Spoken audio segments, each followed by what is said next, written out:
Okay everyone, so this one is called the Michelin Buildings Monochrome, one in monochrome, which just means one color, and one in color.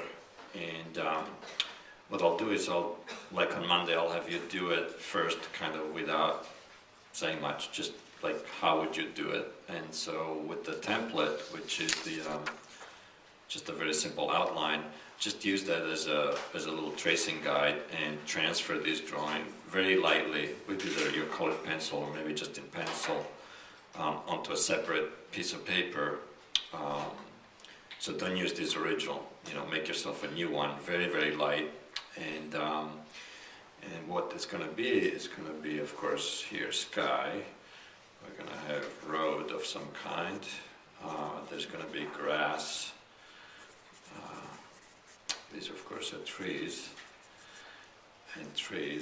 and maybe this is some kind of building material. Maybe it's brick, and maybe there's glass here. I'm not sure, but you could also do variations of this.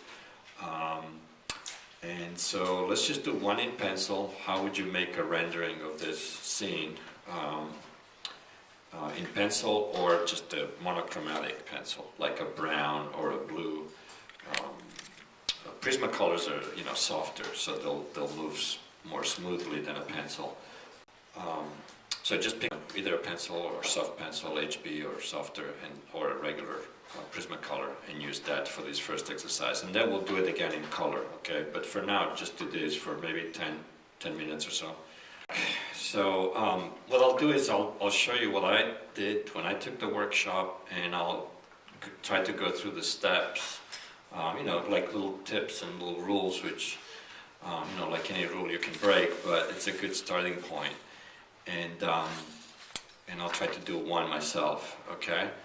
So what I'll do is first quickly show you my pencil drawing. So it did this thing where you would do this sort of before and after thing, and when I did mine, which was this one, I was like, okay.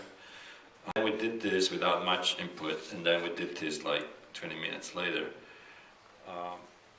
And so what we're going to do is we're going to analyze why this is better, simply put, than this.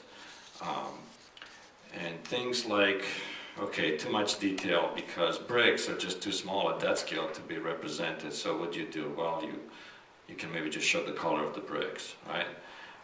Also, what this drawing doesn't have is really doesn't have any lighting or rendering of shadow and dark areas and light areas. And in general, it's just not really very inspired. I mean, it's not horrible, but it's not that great either. And in this drawing, in which, by the way, there's a little bit of green and black, so it's actually two colors. But there are a couple of things that are happening here that are not happening here. And one of the things that I think is really, really important is that the drawing becomes its own thing. So you're not trying to take a picture and like represent all the little details. Instead, you're using your stroke as a kind of like how should I say, self-representational thing. You kind of abstract in a way. I mean, it's a materialistic drawing of something that exists, but the fact that you do all the strokes in one way and you make that mark really meaningful in its own right is a kind of abstraction, right? And that's really interesting, and why that is that it works. So what I'll do is I'll try to do one now again, but just so that you know, there's like tons of PDF about this stuff in iLearn right now, including my original set from that workshop. And what I've tried to do is mark the PDF with little numbers, like here, for example, number 6. So if you download the other document that's called Michelin Graphic Principles and Tips, ideally these little numbered notes refer to those examples in the PDF. So it's with time I'll be able to put them in as actual annotations in the PDF, but for now you just have to kind of go back and forth. So let's see. Just move this. So we'll just do one now, just with pencil, okay? And I'm going to do the same thing again. I'm going to quickly trace it. And again, really, really light. So you're welcome to do one more now as I talk. Might be the best thing to do. Just want to get just the outline. So very, very light, because I don't want to be stuck with the lines that I draw right away now, because then I'm committed to that. And what if I don't want a line that's like completely marked and completely resolved, and completely uniform, etc. So even the trees are just a general shape, just to get a little bit. So once again, what I'm going to ask you to do is to apply these techniques to the drawing of the garden, of the courtyard, okay, when you do that final one. One of the things we talked about is that, if you have a line that's for organic things, then that line can be kind of squiggly and also varied. And if you have a line for built things, that can be fairly straight and uniform. However, the thickness can vary still. Okay, so that's one little trick. Let me just quickly jump to, I think we did some of these at the very beginning of the class. We went over some of these things, particularly for products. So I'm just going to, repeat them a little bit. And that is, one trick, if you don't know what you do, is to just keep doing something, right? So if I don't know where my cube is going to go here, well, if I just keep drawing, and then when I kind of figure it out, I kind of keep going. So it's what he calls hit and go, or go and hit. And so that gives you kind of like, buys you time, so to speak, so that when you're drawing, it's like, oh yeah, okay, I'm here, but what do I do next? Oh, I don't know, but while I keep moving my pencil, I can think about it.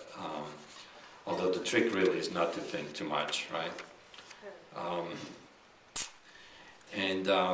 Let's see.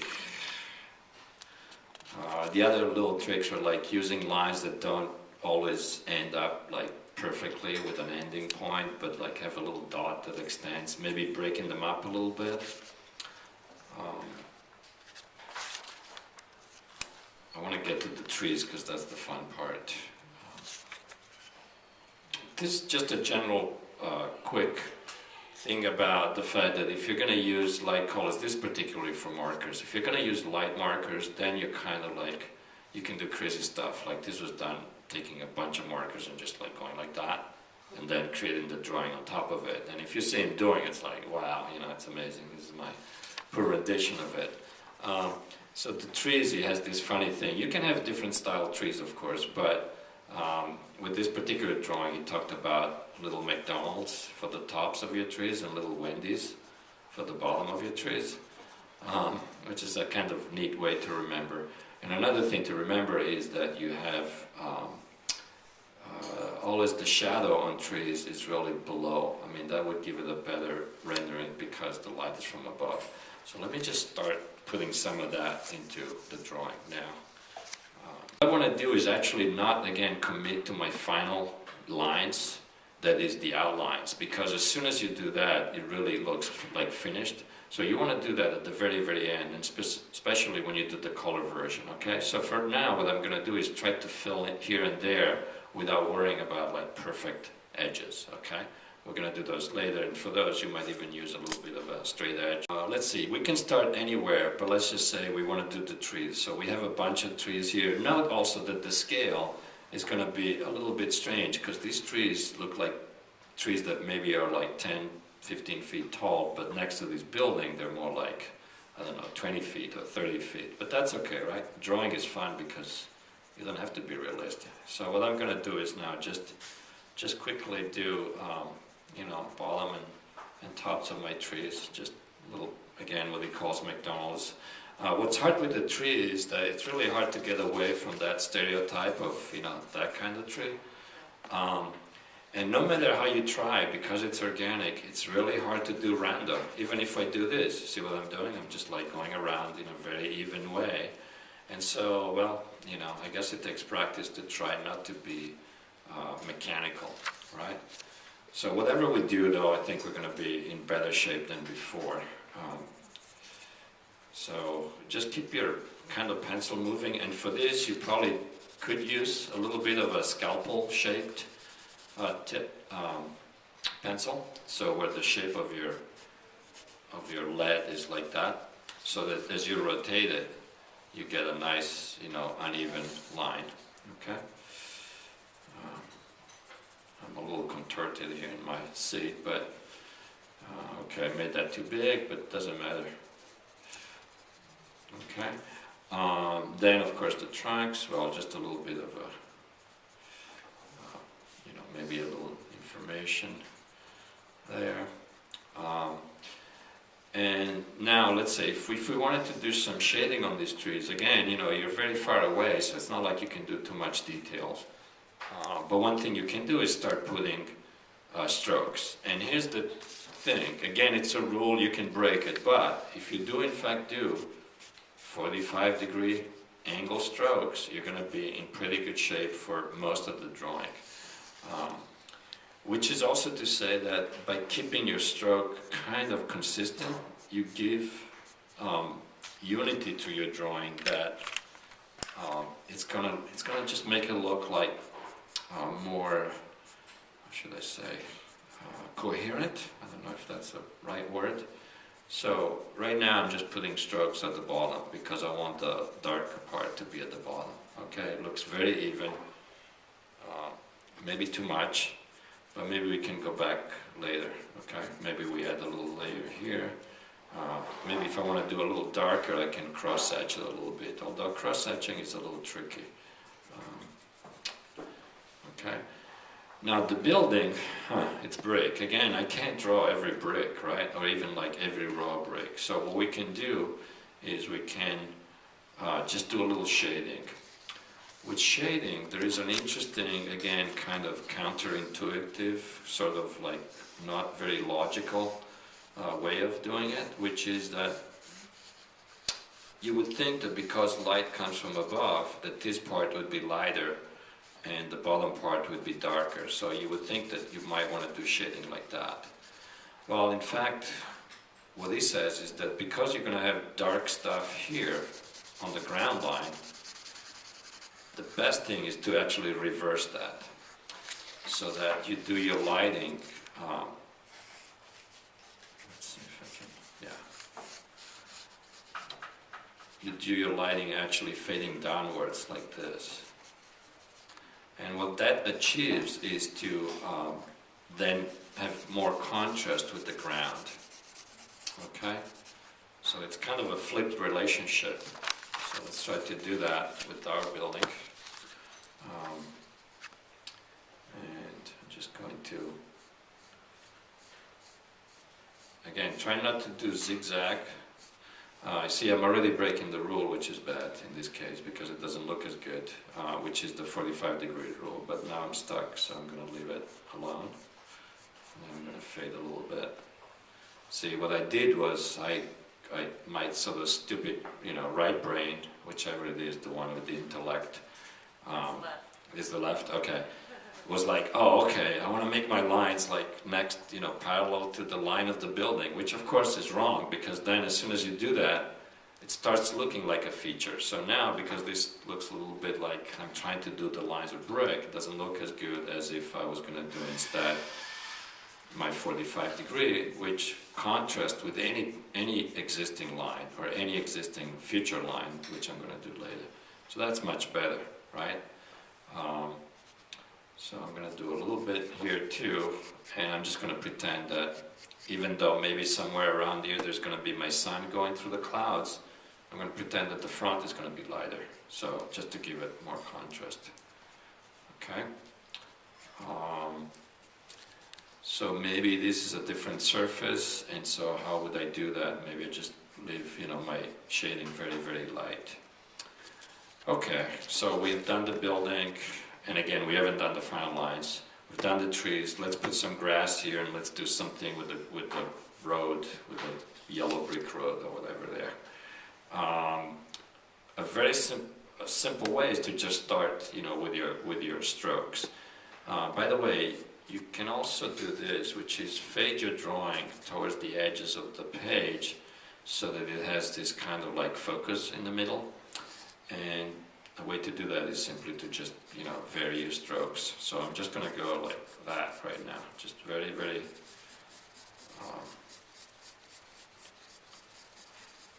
very, very basic, I'm not trying to be anything special, but just kind of fading it out.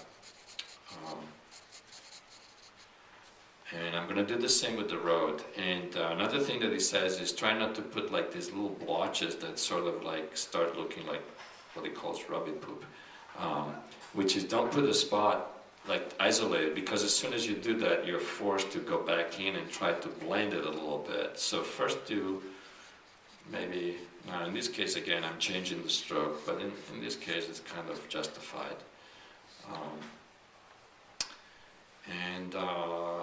Let's see, I'm just going to do one. Maybe to increase the darkness of this, I can cross-hatch a little bit. And the reason for that is because if you were to keep the same angle, you start filling in like a still life type of drawing, right? And you don't want. In other words, to me and to Michael, and I think to a lot of people, unless you're trying to be like photographic, something that looks like this, okay? It's also very hard to do, by the way, right? It's very hard to fade that correctly. And so what it is, it's like, oh, I'm trying to be perfect. I'm trying to make that perfect fade. It's a little bit like with the markers. And yet I see the stroke, so it kind of bothers me that it's not like perfect, right? Whereas here, well, I don't worry it being perfect because I know it isn't, and I accept right away that it is what it is, which is a bunch of marks, crossing at times, otherwise just kind of very straightforward, very direct. So it's definitely a technique, it's a technique that you can break, you can adapt, but I think it's one that's good to have. So maybe I want to, and then if you really have to put something, maybe you do that. You just put little squiggles. Now, of course, at some point you might want to put people. The scale again here is a little odd, but if this is the entrance to the building and maybe your horizon line is here, your people probably are not going to be much, taller than that, right? Again, there's going to be a little exercise about using the horizon line to place figures in your drawing. We'll go over that later. Okay, so now the sky. So the sky with color is going to be more obvious to do, maybe the sun behind. But again, you can't draw clouds, right? I mean, it's impossible. You literally cannot. So what do you do? Well, you can draw clouds by drawing the sky behind the clouds. So one thing you can do is, and you can use the building as a contrast plane to those areas. So one thing to remember is if you've already kind of darkened these areas, maybe that's a spot where you want to have some contrast. So maybe that's where you want to keep your clouds. So let's just see how that could work. Again, maybe just a little bit. Like, it's very, very hard to be random, right? Because clouds are random. But whatever you do, right now I'm just going to say, well, I want some clouds to be here. And I'm going to do 45 again.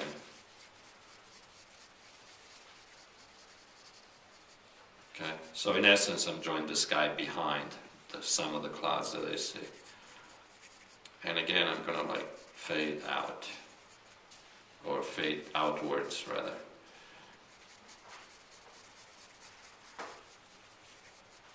I think one really nice thing about something like this is that you really don't even worry about like whether you can draw or not. You just like sort of do it, kind of like automatic. And maybe I want it a little bit darker there, so I just gonna, because I know I'm gonna get that nice contrast, which is possible, right? The blue could vary slightly because of the density of the clouds there. And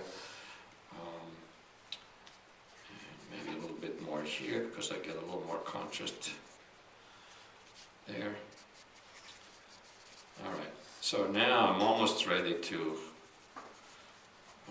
just keep doing these strokes. I'm almost ready to go back in and finish it up with some straight lines. Because right now it's still a little bit, amorphous, doesn't have quite. So for that, yeah, you could use a straight line. So of course I'm just going to start with the building, and I'm going to use the type of line that we talked about, which is you keep the pencil moving, but also you leave some gaps. It's hard to show it now, but I can just describe it, which is I press harder and I press less hard at times, and I maybe overextend my line a little bit. And right there, wow, that building all of a sudden is like, something like glass or steel. So I did the same. And maybe I don't do it too much because I want to see what the effect is, later on, and I can always go back in. So I'm leaving my lines really opened up, especially in the middle, okay? And I'm kind of closing them at the top. And I'm doing that in such a way that they actually overlap a little bit. Okay, so I keep my pencil kind of going at all times because that gives it a less kind of, oh, I know what happened here. This line is a little odd. I'm going to fix it a little bit. My perspective is a little off. And maybe this central area I'd define a little bit better. Maybe there's truly a different structure there.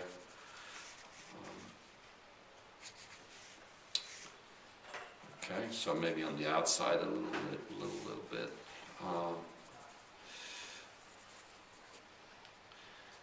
And I know my people look a little bit like aliens, but there's a little exercise about that too, okay, about doing people. And now you can actually just almost copy them from existing. So what I'll do now is also give this grass a little bit more of an edge, a little bit more like...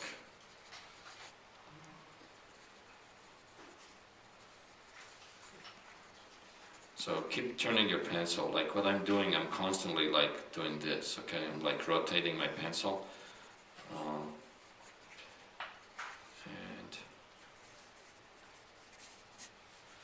it's almost done. So maybe even the clouds can be,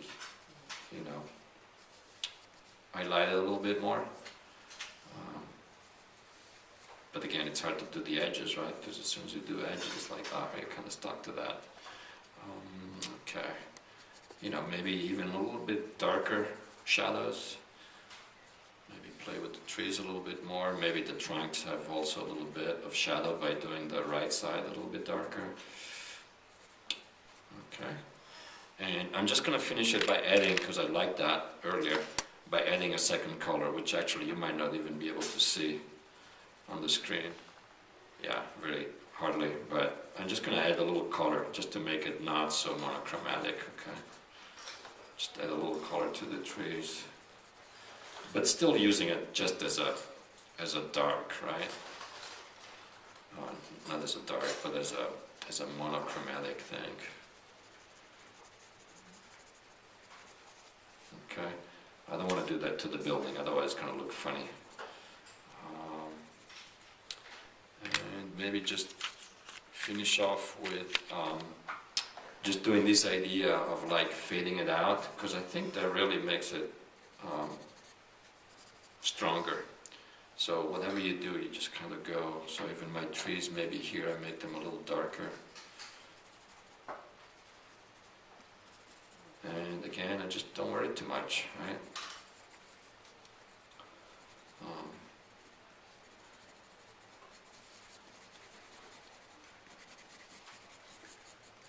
So it's sort of like worry less, meaning, okay, these are marks and they have a certain logic to them.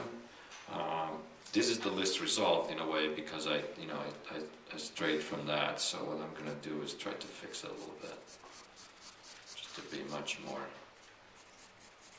forceful there. And the trick too is to leave white, right? Don't fill it up, because as soon as you fill up everything, you're going to kill it. And I'm just going to finish now because I want to do the color, but it's not too bad.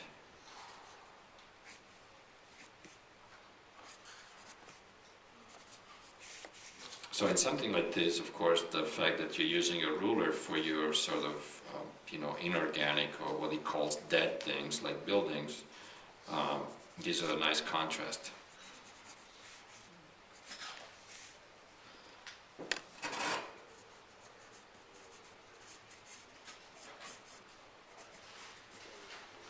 Yeah, and then at the very end, just add a couple of like really, really dark lines. You could almost use a pen, but that gets tricky. Maybe even another layer there of dark. So, there you go. So now you've done the MyClean thing.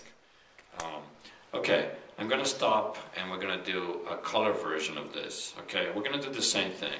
You guys have color pencils. Do another quick light trace, and let's do one with color.